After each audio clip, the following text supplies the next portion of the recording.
बिहार में एनडीए की नई सरकार के गठन के बाद राज्य में विकास की नई लहर देखने को मिल रही है। जी हां, मुख्यमंत्री नीतीश कुमार ने 25 नवंबर यानी कि आज एक्स पर साझा किए गए संदेश में बिहार के विकास और युवाओं के लिए योजनाओं पर अपनी प्राथमिकताओं को स्पष्ट किया।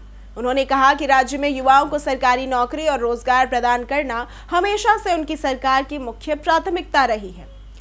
साल 2020-25 के दौरान 7 निश्चय 2 के अंतर्गत 50 लाख युवाओं को सरकारी नौकरी और रोजगार प्रदान किए जा चुके हैं। नई सरकार ने अगले 5 वर्षों में 1 करोड़ युवाओं को रोजगार देने का महत्वाकांक्षी लक्ष्य निर्धारित किया है, यानी कि 2025 से 2030 तक। मुख्यमंत्री ने आगे कहा कि राज्य में उद्योगों को बढ़ावा देने और रोजगार के अवसरों में वृद्धि करने के लिए सरकार ने तेजी से काम शुरू भी कर दिया है। बिहार के विकास की गति को और तेज करने के लिए न्यू एज इकोनॉमी के निर्माण पर विशेष ध्यान दिया जाएगा। इसके तहत प्रौद्योगिकी और सेवा आधारित नवाचारों को प्रोत्साहित किया जाएगा। मुख्यमंत्री ने यह भी कहा कि बिहार से जुड़े प्रमुख उद्यमियों के सुझाव के आधार पर योजनाओं और नीतियों का निर्धारण किया जाएगा। राज्य को वैश्विक बैक एंड हब और ग्लोबल वर्क प्लेस के रूप में विकसित करने के लिए विभिन्न विभागों, अर्थशास्त्रियों और विशेषज्ञों की मदद से विस्तृत कार्य योजना तैयार की जाएगी।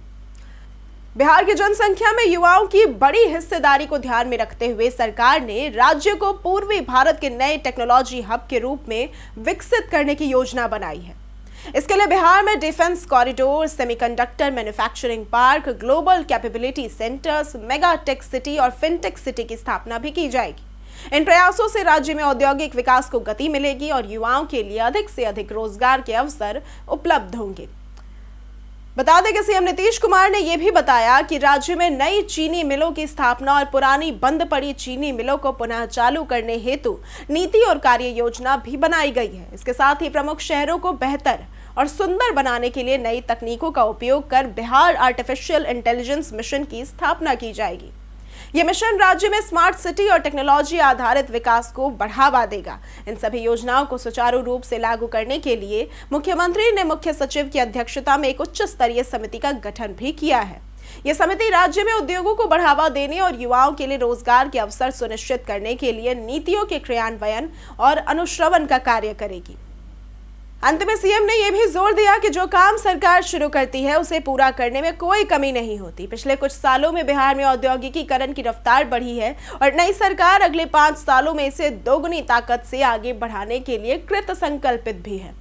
राज्य में औद्योगिक विकास और युवाओं के लिए रोजगार के अवसर बढ़ाने के लिए सरकार ने तेजी से कदम उठाना शुरू कर दिया है। बिहार की नई सरकार का यह दृष्टिकोण स्पष्ट रूप से दर्शाता है कि राज्य में विकास की नई लहर आने वाली है।